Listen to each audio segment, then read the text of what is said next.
Hello everyone. Hope you are all are doing fine and your studies are going well. My name is Tushar and this year in UPSC Civil Services 2022 I secured an All India rank of 44 and this has been my sixth attempt. So it has been a very long and arduous journey to crack this exam. In these six events, I have appeared for mains in all six of them. That is, I have cleared prelims in all of the six attempts. Apart from that, I have appeared for the interview for the interview stage 5 times, and I got the rank in the list in my last attempt, in my final attempt, that was this one. So overall, I have appeared for 6 prelims, 6 mains, and 5 interviews, and finally I succeeded in this sixth attempt. So my journey has been quite a long, quite arduous. I have done a lot of mistakes. I have learned a lot of things, and today, in through this video, I would like to share all of these things. Uh, First of all, I would also like to thank the Delhi Knowledge Track, which have given me this platform to share my journey in their YouTube channel, and hope my story helps you. And I will like to talk my story in detail so that you can benefit in one or more ways. And I think your journey may not be as difficult or as arduous that I have faced it. Okay. So, first of all, I would like to start with the fact that how I was able to continue with for such a long time. It has been almost, I think I have started somewhere in my last year of the graduation, that was 2016. It's 2023, so it has been 7 years, and it is actually quite a long time. और मुझे ऐसा लगता है कि शायद अब अगर मैं पीछे देखता हूँ तो मुझे लगता है कि बहुत सारा समय बीत गया, लेकिन द जर्नी वॉज गुड, काफ़ी अच्छा ही लगा अभी अभी तक का जो भी एक्सपीरियंस था। और जब भी मेरा नहीं होता था, मुझे याद है कि 4 बार इंटरव्यूज़ से पहले फेस किए थे, और चारों बार जब नहीं हुआ था तो हमेशा एक समय के लिए लगता था कि मे बी शायद I won't be able to do it, because मैंने हमेशा ही अपने साइड से ट्राई किया था कि I have given my best. Interviews also मेरे marks 130s 140s, last time 150s में रहे थे, तो हमेशा एक डाउट होता था खुद पे कि क्या हो पाएगा, नहीं हो पाएगा, क्या मैं इस एग्ज़ाम के लिए बनाऊँ कि नहीं। बट पेरेंट्स का हमेशा सपोर्ट रहा, फ्रेंड्स का हमेशा सपोर्ट रहा। My mother and father was always like कि बेटा कोई बात नहीं, अगली बार हो जाएगा, you have dreamt of this service from your childhood, and you are the one who is going to succeed in this exam. In fact कि जितने भी मेरे क्लोज फ्रेंड्स थे जिन्होंने मेरी प्रिपरेशन देखी थी, जो मुझे बहुत पर्सनली जानते थे, सबका यही कहना था कि Tushar, you are the most suitable candidate for this service, you have to give one more try. और पर्सनल लेवल पे भी मुझे हमेशा लगता था कि मतलब जब भी मन में एक डाउट आता था तो हमेशा मैं सोचता था क्या मैं कुछ और कर पाऊँगा इन द सेंस कि मैं सेटिस्फाई रह पाऊँगा दूसरी सर्विस में। I thanks to my graduation from a reputed college, I graduate from IIT Delhi. I had exposure for private field also. मेरी intern was in this European firm Alstom, तो वहाँ मैंने वर्क एक्सपीरियंस देखा था कि कैसे private sector के life होते हैं। उसके अलावा हमारे सीनियर्स रहे हैं जो प्राइवेट सेक्टर में भी हैं, हायर स्टडीज़ के लिए भी गए हैं। इसके अलावा बहुत सारे हमारे कॉलेज के सीनियर्स पब्लिक सर्विस में भी हैं। तो सबसे इंटरेक्शन करने के बाद मुझे मन में कहीं ना कहीं यही लगता था कि I have to be a civil servant, that too if possible, और अगर मुझे भारतीय प्रशासनिक सेवा में काम करने का मौका मिलेगा तो मैं सेटिस्फाई रहूँगा। तो इसीलिए जब भी मेरा रिज़ल्ट पॉजिटिव नहीं आता था, बुरा लगता था सब चीज़ छोड़ दूँ। बट आफ्टर अ वीक और something, after weighing all the options that I had, मुझे हमेशा लगता है नहीं, एक ट्राई तो दे देना चाहिए, because I am very close, almost interview तक मैं जा रहा हूँ। और वन थिंग इज़ कि मेरे नोट्स बहुत अच्छे से प्रिपेयर्ड थे, तो मेरे को प्रीलिम्स और मेंस क्लियर करने में बहुत डिफ़िकल्टी होती नहीं थी। हाँ, मेंस में मुझे थोड़ा वर्क करने की ज़रूरत थी और इंटरव्यू में वर्क करने की ज़रूरत थी, ये मैं बार बार आइडेंटिफाई करता था। तो इसीलिए आई थिंक कि through this video I would be able to help you a lot, because मैंने बहुत सारी लर्निंग्स ली है, मुझे बहुत कुछ सीखने को मिला है और हर एक स्टेज को हम लोग डिटेल से डिस्कस करेंगे। मेंटल हेल्थ के बारे में भी डिस्कस करेंगे, इसके अलावा ये भी डिस्कस करेंगे कि क्या मतलब should we go for any alternative और नॉट। तो first of all stage by stage चलते हैं इस एग्ज़ाम के बारे में। तो एज़ वी ऑल नो, जिसने भी हम सब ने जिसने भी प्रिपरेशन स्टार्ट की है, तो this is a 3 stage exam. There is prelims, there is mains, there is interview. Before analyzing the 3 stage, first and foremost जो आप लोग सबके लिए बहुत इंपॉर्टेंट है कि you go through the syllabus. जो यूपीएससी का नोटिफिकेशन आता है हर साल फेब में, उसको आप अच्छे से डिटेल में पढ़िए। डिटेल में mainly to understand the process of the exam. जो एग्ज़ाम का प्रोसेस है दैट इज़ अबाउट प्रीलिम्स, जो कि मेनली आपका सिलेक्शन प्रोसेस है कि you are eligible for writing the mains. Mains is the real exam and then जो interview है वो फर्दर आपके मार्क्स एड करता है to get a good rank. तो आपको तीनों स्टेज का सिलेबस पता होना चाहिए, प्रोसेस पता होना चाहिए, और सबसे इम्पॉर्टेंट सिलेबस जो है वो मेंस का है। मेंस का सिलेबस मोर और लेस आपको एक एक वर्ड रटा होना चाहिए, चाहे आपके GS 1 2 3 4 हो, इनफैक्ट एस्से हो या आपका ऑप्शनल हो, आपको सिलेबस एकदम अच्छे से रटा होना चाहिए before you are starting the preparation. Initially हमें लगता है कि ये क्या पढ़ रहे हैं, हमें कुछ समझ नहीं आ रहा, ये है वो है। आप जो सिलेबस है उसका प्रिंट निकाल के अपने टेबल पे रख लीजिए। अनलेस अनटिल आप सिलेबस नहीं याद करेंगे, आपको नहीं पता होगा कि आपको किस डायरेक्शन में पढ़ना है। अगर हम बिना सिलेबस के आगे बढ़ेंगे तो मार्केट में बहुत चीज़ें अवेलेबल है और पढ़ने को हमेशा लगेगा, कोई कुछ बोल देगा कि मुझे ये भी पढ़ लो, ये भी पढ़ लो, भी पढ़ लो, बट आपको ये चीज़ पता होना चाहिए कि जो भी आप पढ़ रहे हैं वो रेलेवेंट है कि नहीं। तो खुद को एक बाउंड्री में डिफ़ाइन करना बहुत इंपॉर्टेंट है और वो बाउंड्री आपकी सिलेबस आपको डिफ़ाइन करके देगी। कुछ भी आप पढ़िए, डायरेक्टली उसको सिलेबस से लिंक कीजिए, ठीक है, ये चीज़ें हैं, ये सिलेबस है, तो इसलिए ये रेलेवेंट है, ठीक है। फर्दर जो सेकेंड चीज़ होती है वो होते हैं प्रीवियस ईयर्स क्वेश्चन। सिलेबस अगर आपका बाउंड्री डिफाइन करती है तो प्रीवियस ईयर के क्वेश्चंस आपको डायरेक्शन देते हैं या डेप्थ बताते हैं कि आपको कितनी डेप्थ में कोई चीज़ पढ़नी है, किस डायरेक्शन में पढ़नी है, किस एरिया से क्वेश्चन पूछे जा रहे हैं। हो सकता है कि जैसे वर्ल्ड हिस्ट्री है, वर्ल्ड हिस्ट्री से मेंस में हर साल एक क्वेश्चन आता है, लेकिन वर्ल्ड हिस्ट्री का सिलेबस बहुत बड़ा है। तो रैदर देन अगर हम वर्ल्ड हिस्ट्री पढ़ने बैठे तो बहुत चीज़ें आ जाएगी, रेनेसां है, आपका डीकोलोनाइजेशन है या रीड्रॉल ऑफ बाउंड्रीज है, लेकिन आपको सिर्फ 5-6 टॉपिक्स ही इंपॉर्टेंट है जो पिछले अगर आप 10 साल के क्वेश्चंस देख लेंगे तो आपको आइडिया लग जाएगा कि ठीक ये टॉपिक्स हैं, तो उनको ही बार बार रिवाइज कर लीजिए। तो उतने टॉपिक करने से आपका वर्ल्ड हिस्ट्री पूरा हो जाएगा, आपको पूरी वर्ल्ड हिस्ट्री पढ़ने की ज़रूरत नहीं है। और सिमिलरली जैसे पोस्ट इंडिपेंडेंस वाला पार्ट है, इनफैक्ट आर्ट एंड कल्चर वाला पार्ट है, अगर आप क्वेश्चंस देख लेंगे तो आपको रियलाइज़ होगा कि बहुत ज़्यादा डिटेल में पढ़ने की ज़रूरत नहीं है। जिस एरिया से क्वेश्चन पूछा जा रहा है उसी एरिया में पढ़ने की बहुत ज़्यादा ज़रूरत है। तो first of all is always the syllabus, और उसको PYQ से हमेशा कॉम्प्लीमेंट कर दिए तो आपको आइडिया लग जाएगा कि आपको किस डायरेक्शन में पढ़ना है। Remember, always remember, this is just a exam, और किसी भी एग्ज़ाम को निकालने के लिए आपके पास सिलेबस और PYQs को अच्छे से पता होना चाहिए। इट्स एज सिंपल, अगर आप किसी भी बैटल में जा रहे हैं तो उस बैटल फील्ड का आपको अच्छे से नॉलेज होना चाहिए, then only you are going to win that battle, ठीक है। तो ये अगर एक्सरसाइज हमने अच्छे से कर ली, उसके बाद कि हाउ टू स्टार्ट प्रिपरेशन। तो प्रिपरेशन स्टार्ट करने के लिए NCERTs are good books, but I will suggest कि don't go for NCERT on the first reading, क्योंकि बहुत चीज़ें हैं पढ़ने को और NCERT बहुत वास्ट भी है, हो सकता है कि उसकी बहुत चीज़ें रेलिवेंट ना हो।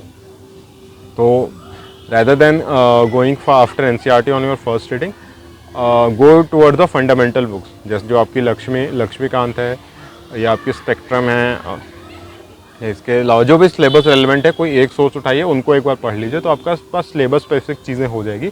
उसके बाद after that you can go with NCERT, क्योंकि इनिशियली क्या होता है कि अगर हम NCERT से स्टार्ट करते हैं तो हमारा टाइम बहुत वेस्ट हो जाता है। मैंने भी स्टार्टिंग में ये किया था कि जब मेरा स्टार्टिंग के अटैम्प्ट से 2016 आई ग्रेजुएटेड, उसके जस्ट बाद दे दिया तो उस समय NCERT से पढ़ते रहता था, कि नहीं मतलब ये था कि अगर प्रिपरेशन करनी है तो NCERTs पढ़ो तो हो जाएगा, बट NCERTs पढ़ना इंपॉर्टेंट है, उनकी लैंग्वेज भी बहुत अच्छी है, चीज़ें आपको समझ में भी आएगा, लेकिन आपको ये भी पता होना चाहिए कि आप पढ़ क्यों रहे हैं वो NCERTs। तो वो चीज़ें आपको हमेशा सिलेबस प्लस PYQ से पता होगी। तो इसलिए सिलेबस PYQ के बाद एक बार फंडामेंटल्स बुक्स पढ़ लीजिए, उसके बाद NCERTs की तरफ जाइए और उससे जो रिलेवेंट चीज़ें हैं वो आप एक्सट्रैक्ट कर सकते हैं। ठीक है, अब इसी में अगर आपका जो फर्स्ट स्टेज है प्रीलिम्स वाला, तो प्रीलिम्स में जैसे मैंने हर बार 6 के 6 बार प्रीलिम्स क्लियर किया है, तो मेरी प्रीलिम्स की स्ट्रैटेजी ये रहती थी कि मैंने नोट मेकिंग बहुत अच्छे से की थी। तो अगर नोट मेकिंग की बात करें, note making is the core and the most important step for the UPSC, because जितना आपके पास नॉलेज आपको जितना याद होगा, जितना कम टाइम में आप मेंस में उसको लिख पाएंगे, that is only going to give you marks. आप बहुत ही फ्रेशली प्रिपेयर्ड या माइंड में आंसर्स बना के वहाँ नहीं लिख पाएंगे, आपके पास कंटेंट होना चाहिए जो आपके माइंड में मेमोराइज्ड होना चाहिए।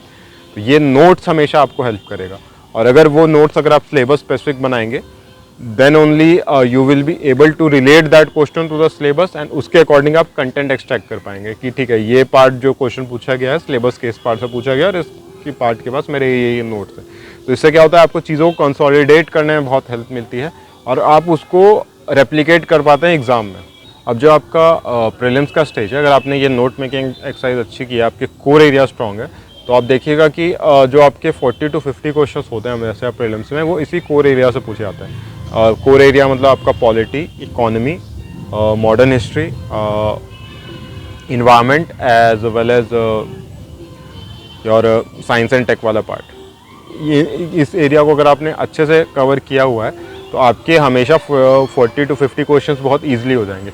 इसके अलावा अगर आपने इसको कॉम्प्लीमेंट कर देंगे करंट अफेयर्स के साथ, लास्ट 10-12 मंथ्स के करंट अफेयर्स, कोई भी एक सोर्स है, इट्स नॉट इम्पॉर्टेंट कि आप कौन सा सोर्स फॉलो कर रहे हैं, you just have to follow one source और उस सोर्स को बार बार रिवाइज कीजिए। Revision is must, note making plus revision, ultimately आपको इसी चीज़ पर फोकस करना है और उसी कोर पे स्टक होइए। ये मत सोचिए कि इस साल प्रीलिम्स UPSC ने यहाँ से क्वेश्चन पूछ दिया है, अगले साल वहाँ से क्वेश्चन पूछ दिया है। देखिए, आप हमेशा कभी अपने सोर्स डाइवर्सिफाई नहीं कर पाएंगे। जहाँ आप सोर्स डाइवर्सिफाई करना स्टार्ट कर देंगे, then you are at a loss, because there is an ocean out there and you won't be able to drink that all. You have to maintain your bucket, जो आपके notes रहेंगे उसी को बार बार रिवाइज कीजिए and use that knowledge to clear the exam. और believe me, I have done it 6 times and that always help no matter what. कि अगर आपका कोर स्ट्रॉन्ग है, आपके नोट्स बने हुए हैं, आप बार बार उनको रिवाइज करके आप इजीली प्रीलिम्स क्रैक कर सकते हैं।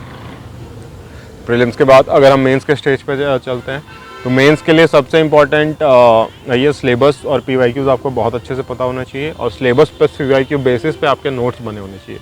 इससे क्या हेल्प मिलती है कि जो भी क्वेश्चन आता है आप उसको सिलेबस से रिलेट कर लेते हैं और आपके नोट्स क्योंकि सिलेबस स्पेसिफिक है, तो दैट हेल्प्स कि हाँ ठीक है, मेरे पास ये कंटेंट है, तो I have to use that content to write this question.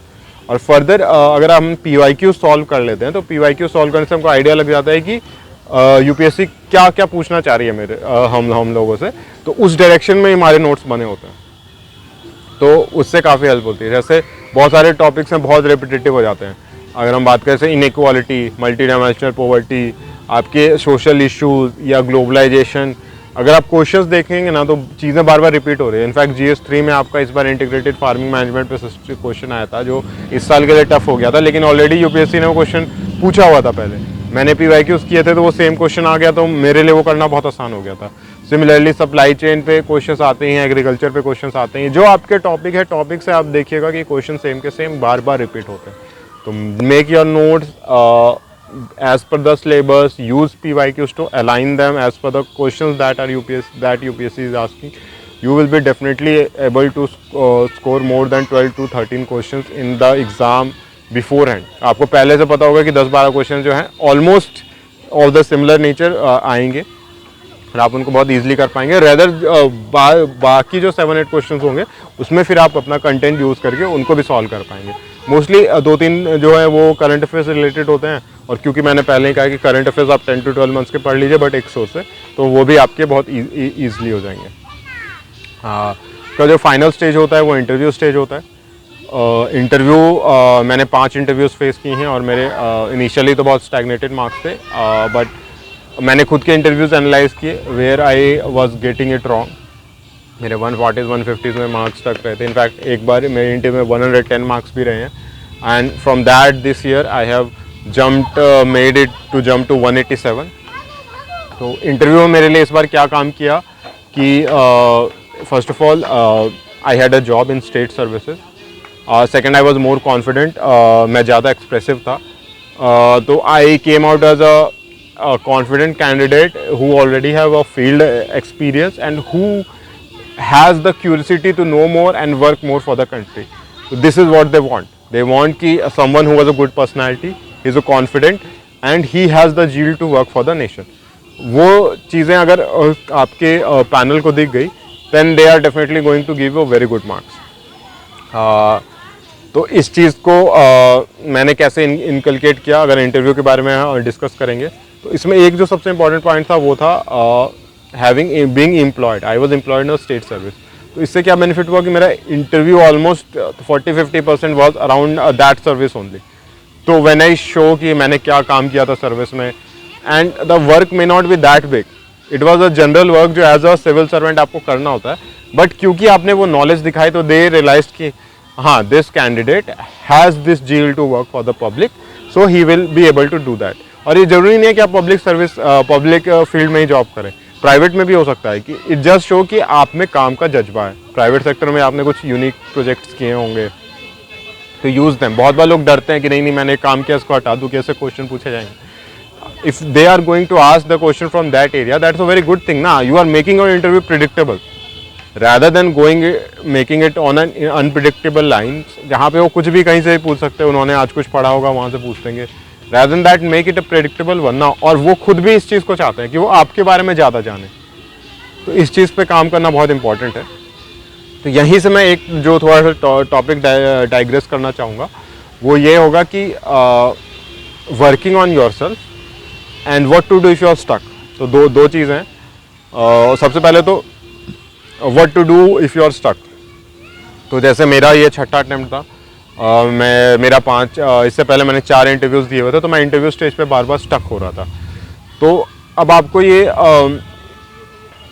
Realise करना होगा कि जब भी अगर आप इस एग्ज़ाम में जा रहे हैं तो फर्स्ट ऑफ ऑल जो मैंने बताया कि focus on syllabus and PYQ, understand the requirement of the exam and then give your good attempt. Take your time. 1 साल लीजिए. 1-1.5 साल का इनिशियल टाइम इज़ सफिशेंट. अच्छे से एनालाइज कीजिए. 1-1.5 साल दीजिए. सारी चीज़ें कंप्लीट करके फिर आगे बढ़िए. कंप्लीट करना इन द सेंस कि बेसिकली आपकी फंडामेंटल बुक्स उनका बार बार revision, 10 to 12 years current affairs और जो नोट मेकिंग होगा बेस्ड ऑन द सिलेबस के बेस पे नोट मेकिंग करना. ये चीज़ अगर आपने अच्छे से कर ली है, PYQs अच्छे से एनालाइज कर लिया है तो मैक्स टू मैक्स आप ये चीज़ इनिशियली सोच के जाइए कि आपको कितने अटैम्प्ट देने हैं. 2 हो सकते हैं, 3 हो सकते हैं. अगर आप सेम स्टेज पे 2-3 अटैम्प्ट से ज़्यादा स्टक हो रहे हैं तो रियलाइज़ कीजिए कि आपके ना बहुत प्रोडक्टिव ईयर्स हैं. 20s is your one of the most productive years in your life. उसमें आप एक एग्ज़ाम के पीछे इतना टाइम नहीं दे सकते. तो you have to start exploring plan B. You have simultaneously you also need to build your personality because personality is something that is directly going to be checked in the interview. और believe मी interviews के marks बहुत important होते हैं आपके rank decide करने में, आपका final selection करने में.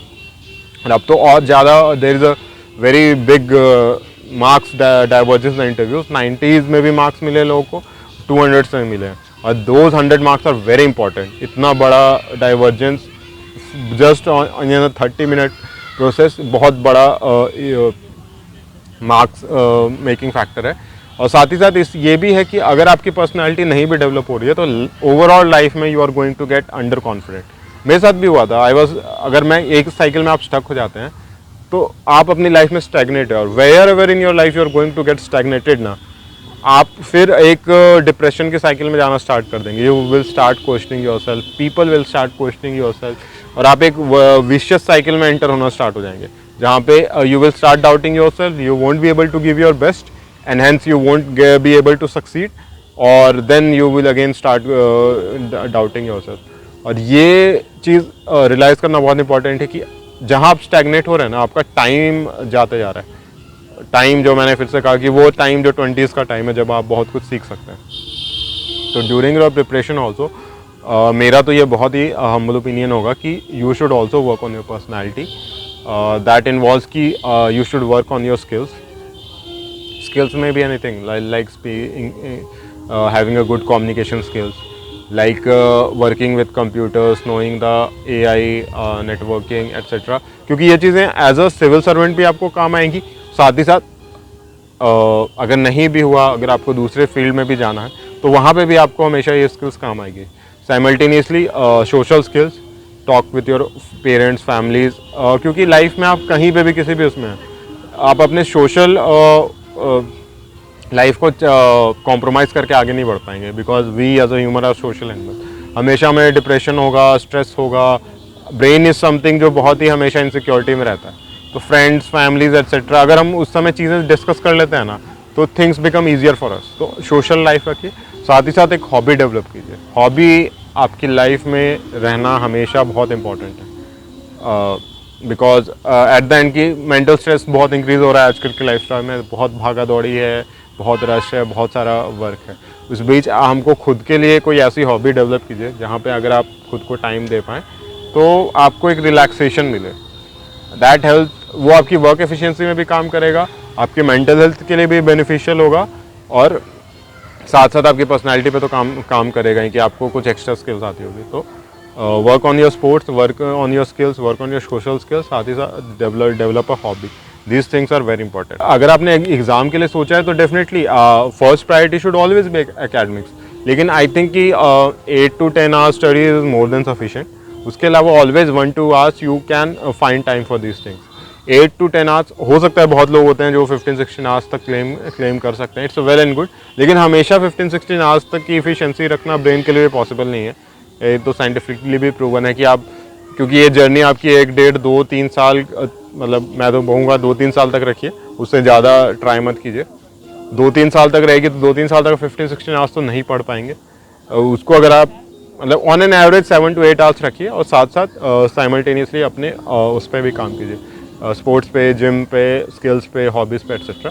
तो ये 2-3 साल में आपको रियलाइज़ नहीं होगा, बट अगर ये चीज़ें डेवलप होते जाएगी तो साथ साथ आपकी पर्सनैलिटी भी डेवलप होती जाएगी. इससे क्या होगा, एज अ सिविल सर्वेंट भी आपको बेनिफिट होगा, विद इन एग्जाम के प्रोसेस में आपको बेनिफिट होगा. Be it your prelims is all about confidence. तो more confident you are, the better you are going to score in prelims.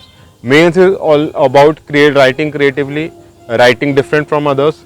तो अगर आप की एक पर्सनैलिटी डेवलप होगी, आप साथ साथ और भी चीज़ें कर रहे होंगे, तो you will be able to do that. And interviews to all about your personality and confidence.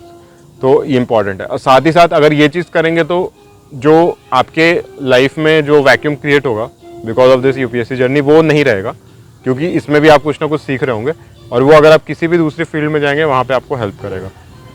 और मतलब बहुत लोग, हम लोग सोच के तो नहीं आते कि we are going to fail in this exam, but it's a reality.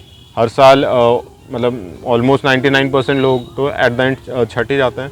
और IAS तो इट्स ओनली 180 कैंडिडेट जिनको as all India service Indian administrative service मिलती है. तो इसीलिए this exam is more about rejection than selection. तो ये rejection के कारण इंडिया का एक बहुत ही large section of the youths है, उनकी life is not being very productive. तो इसीलिए मैं आपको इस चीज़ पे फोकस करने की बात कर रहा हूँ कि अपनी पर्सनैलिटी बनाइए. और साथ साथ अगर आप 2-3 साल में सेम स्टेज पर स्टक हैं तो ट्राई कीजिए एक ऑल्टरनेटिव फाइंड करने का. मैंने भी किया. In my case it was relatively more simpler कि मैंने स्टेट सर्विसेज के एग्ज़ाम दिए, वहाँ पे सिलेक्शन हो गया, तो आई वेंट टू दैट. अब देखिए, मैं अगर अपनी स्टोरी से एग्जांपल दूँ तो 2020 वाज माई लास्ट अटैम्प्ट, जो 5th अटैम्प्ट था. उसके बाद I got selected in the state services. और उस साल मेरा फॉरेस्ट सर्विस में का भी इंटरव्यू था, सिविल सर्विस का भी इंटरव्यू था, स्टेट सर्विस का भी इंटरव्यू था. तो फॉरेस्ट सर्विस में I got some 180 marks out of that was average. Civils में 154 के अराउंड थे. और जो स्टेट सर्विस में, उसमें मेरे one of the highest marks में से थे, क्योंकि स्टेट सर्विस का एग्ज़ाम मैंने ऐसे जाके इंटरव्यू ऐसे ही जाके दे दिया था. उसमें one of the highest marks मिल गए. जबकि जो यूपीएससी के दोनों इंटरव्यूज़ थे फॉरेस्ट और सिविल्स के, वो मैंने थोड़ा डर के दिए थे, तो उसमें मेरे मार्क्स नहीं आए. अब नाउ मेरा स्टेट सर्विस में सिलेक्शन हो गया, तो I went into that. और उसके नेक्स्ट ही ईयर 2021 का अटेम्प्ट मैंने स्किप किया था. उसकी भी एक डिफरेंट स्टोरी है, उस पर भी हम लोग वर्क करेंगे. 2022 वाले अटैम्प्ट में I got 187 marks in the civils वो। जबकि क्या चेंज आया, मेरी पर्सनैलिटी में चेंज आया, क्योंकि मैंने जॉब, मेरे पास एक जॉब थी पब्लिक सेक्टर में। आई वॉज मोर कॉन्फिडेंट कि ठीक है, जब इंटरव्यू हुआ तो मेरे पास ये नहीं था कि ये नहीं होगा तो क्या होगा, because I already had a service और वहाँ पे I was doing well and good. और मेरा एक मोटिवेशन भी बढ़ा कि हाँ, मेरे को काम शायद पब्लिक सर्विस में ही करना है। साथ ही साथ जो यूपीएससी पैनल भी है वो भी ऐसे कैंडिडेट्स चाहता है जिनका काफ़ी डाइवर्स इंटरेस्ट हो। मतलब दे डोंट वांट कि समवन जो सिर्फ मगअप करके आ गए हैं वो ऐसे आए। दे वांट पर्सन्स जिनका डिफरेंट इंटरेस्ट हो, ताकि at the end of the it's an institution तभी रन करता है जब वहाँ पे मल्टीपल फील्ड से लोग आते हैं, अपने आइडियाज़ रखते हैं, वो आइडियाज़ चर्न आउट होते हैं, और उसके बाद then only you develop nation that a progressing nation that India might be after 20-30 years। तो हमें ऐसे ही कैंडिडेट्स चाहिए यूपीएससी को भी और गवर्नमेंट ने भी। तो इस चीज़ को ध्यान रखना इंपॉर्टेंट है। और साथ ही साथ ऑल्टरनेटिव भी कि अगर आप पर्सनैलिटी डेवलप कर रहे हैं, स्किल्स डेवलप कर रहे हैं, तो आप मार्केट रेलिवेंट बने रहेंगे। तो किसी भी टाइम आपको लगेगा कि नहीं, this exam is not meant for you, तो you can directly go to the, you can directly skip to या jump to the private field या हायर स्टडीज़ या where you want. There are multiple options की बात करें तो जैसे मेरे पास स्टेट सर्विस जैसे मैंने ज्वाइन की, इसके अलावा आपके पास PSUs के ऑप्शंस हैं, तो उसके अलावा प्राइवेट सेक्टर है, हायर एजुकेशन की तरफ जा सकते हैं। अगर आपको आर्ट्स में इंटरेस्ट है तो जवाहरलाल नेशनल यूनिवर्सिटी या DU के बहुत सारे कोर्सेज हैं, आप उनको करके फर्दर आप वापस से स्टडीज़ में भी आके कुछ हायर डिग्रीज ले सकते हैं। ये सब चीज़ें लाइफ में इम्पॉर्टेंट इसलिए भी हैं क्योंकि you can not base your entire life on a single service. Believe me, बहुत टफ होता है, mentally it becomes a very challenging job. तो अगर हम मेंटल हेल्थ पे ही अगर डिस्कस करना स्टार्ट करें तो whenever in your life you are stuck in a cycle जहाँ पे आपको लग रहा है कि आप लाइफ में प्रोग्रेस नहीं कर रहे ना, तो हमेशा आप खुद को क्वेश्चन करना स्टार्ट कर देंगे कि हु आर यू, क्या आप यही करने आए थे, क्या कर रहे हैं लाइफ में, जिस चीज़ के ऊपर कर भी रहे हैं वर्थ है कि नहीं। एंड बिलीव मी, मतलब ह्यूमन माइंड बहुत इनसिक्योर होता है हमेशा, क्योंकि ये हमारे सर्वाइवल इंस्टिंक्ट्स है ना, वो हमेशा आपको सिक्योर करने का ट्राई करता है। तो वो चीज़ें फिर आपके मेंटल स्ट्रेस को बढ़ाते जाती है। तो इसीलिए आपके पास अगर एक सोशल लाइफ होगी, आपके पास हॉबीज़ होगी, आपके पास स्किल्स होंगी, तो you will be able to deal with those mental aspect. एक लेवल पे ये रियलाइज़ करना है बहुत इंपॉर्टेंट कि शायद this exam is not meant for you, in the sense कि your skill doesn't match with this exam, the requirement of this exam. और अगर आप किसी दूसरी फील्ड में होंगे ना और सेम लेवल ऑफ मेहनत या डेडिकेशन दिखाएंगे तो आप बहुत अच्छे प्लेटफॉर्म पे होंगे, आपका वहाँ पे स्किल्स की वैल्यू होगी, you will be paid for that skill, और आपको ना मेंटली आप ज़्यादा हेल्दियर होंगे। तो इसीलिए ये रियलाइज़ करना भी कि something you may not be able to do is one of the biggest success in your life, कि it's better to stop than to go in a wrong direction या रॉन्ग पाथ। बहुत सारे student ये भी बोलेंगे कि जैसे in my case I was lucky कि I got into very good college, मेरा ग्रेजुएशन अच्छे कॉलेज से था, तो it's easier for me to से। But believe me, in whatever college, मतलब your college doesn't decide where you are going to go. Many of the biggest जो entrepreneurs हैं, we have seen they are a failure in their college years. और what they did was कि marketable skills पे अगर आप काम करेंगे, that is more easier than to crack UPSC. आप एक साल में आई थिंक AI रिलेटेड कोई कोर्स सीख सकते हैं, आप कोडिंग के ऊपर काम कर सकते हैं, मशीन लर्निंग में काम कर सकते हैं, या कोई रेलिवेंट हायर स्टडीज़ पे काम करेंगे तो वहाँ पे आपकी ज़्यादा वैल्यू होगी। तो इसीलिए मार्केट रेलिवेंट स्किल्स पे काम कीजिए rather than focusing on UPSC, जहाँ पे रिजेक्शन बहुत हाई है, इस बात को समझिए। तो अगर आप 2-3 अटैम्प्ट सेम स्टेज पे फंस रहे हैं एंड रियलाइज़ कर रहे हैं कि आप नहीं वो कर पा रहे हैं, तो then also try to focus on the alternative. And it's not anything कि आप फेल कर गए लाइफ में, आपने जो सोचा था वो नहीं कर पाए। रियलाइजिंग कि you are in a wrong path, फिर मैं ये बात को करूँगा, is a wrong path then to realising stopping then going to a wrong path is more success than going in the wrong direction. तो इस चीज़ पे फोकस करना बहुत इंपॉर्टेंट है। अंडरस्टैंड कि आपको सिविल सर्विसेज में क्यों आना है। अगर आप इस चीज़ में क्लियर हैं देन फर्स्ट पहले से ही डिसाइड कर लीजिए कि आपको कितना टाइम आप इसको देंगे। 2-3 attempts are more than enough. Initially take 1 year or 1.5 year and then give your attempt. और उसमें सिलेबस PYQs अच्छे से करके अच्छे से नोट्स बनाइए, नोट्स को रिवाइज कीजिए और उसके बाद अटेम्प्ट दीजिए। हो सकता है प्रीलिम्स जो कि एक थोड़ा रिलेटिवली थोड़ा हार्डेस्ट पार्ट तो है ही, क्योंकि बहुत ही 2 hours का एग्ज़ाम है, उसमें बहुत क्वेश्चंस अनप्रिडिक्टेबल हो सकते हैं, तो अनप्रिडिक्टेबल स्टेज है। तो you can give 2-3 attempts for the prelims etcetera, but for the mains you can always analyse. Mains में अगर आप नहीं स्कोर कर पा रहे हैं तो वह फाइंड कीजिए अपनी वीकनेसेस, 1 और 2 अटेम्प्ट और दीजिए। अगर आपको वीकनेसेस मिल गई हैं तो उस पर काम कीजिए। जैसे मेरे केस में था कि मेरे ऑप्शनल में मार्क्स नहीं आ रहे थे, इन ऑप्शनल आई स्टक एट 240-250, तो इसीलिए मैंने जो 2021 की बात की थी उसमें ब्रेक लिया था लास्ट 2021 वाले अटैम्प्ट में, change my optional to anthropology, और उस पर मैंने वर्क किया। उसके अलावा मैंने GS पे भी काम किया साथ ही साथ, कि कहाँ पे मुझे लग रहा था कि मैं और मार्क्स स्कोर कर सकता था, उस चीज़ पे काम किया। जो मेजर मेरे को फाइंडिंग मेरे को यही मिली कि अगर आप PYQs प्लस नोट्स पे अच्छे से फोकस करेंगे तो आप सारे GS पेपर में इजीली 100+ स्कोर कर सकते हैं। और same thing is with optional, तो मैंने फ्रेश ऑप्शनल उठाया, PYQ सिलेबस प्लस PYQs पे फोकस किया। और हाँ, toppers videos and strategy will always help. Do view their strategies as well as उनकी जो भी आंसर कॉपीज होती है उन पे फोकस कीजिए, तो आपको आइडिया मिल जाएगा, एक डायरेक्शन मिल जाएगी कि हाँ किस डायरेक्शन में लिखना है, क्या पढ़ना है एट्सेट्रा। तो दैट हेल्प्स। एंड 2-3 अटैम्प्ट्स में अगर आपको सेम स्टेज पे अगर फंस रहे हैं, आपको लग रहा है कि शायद आपने अपना बेस्ट दे दिया और फिर भी इम्प्रूव नहीं कर पा रहे हैं, तो it's better to go in a different direction. और मे बी अगर डिफरेंट डायरेक्शन में जाके वहाँ पे कुछ अच्छा करके फिर आपको रियलाइज़ हुआ कि नहीं, still you want to do be a civil servant, then come again. आप एक फ्रेश माइंड सेट आएंगे, फ्रेश आउटलुक से आएंगे और एक बेटर पर्सनैलिटी के साथ आएंगे। Then give this exam, maybe this then you can do different. And if don't, तो it's not a very big thing nowadays public service. Private service के through भी आप public के लिए बहुत कुछ कर सकते हैं, specially by attaching to ministries और नीति आयोग या वो बहुत सारे सोशल एंटरप्रेन्योर्स भी हैं अभी।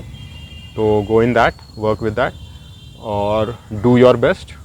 आई wish you all the best and do well in your life. Thank you.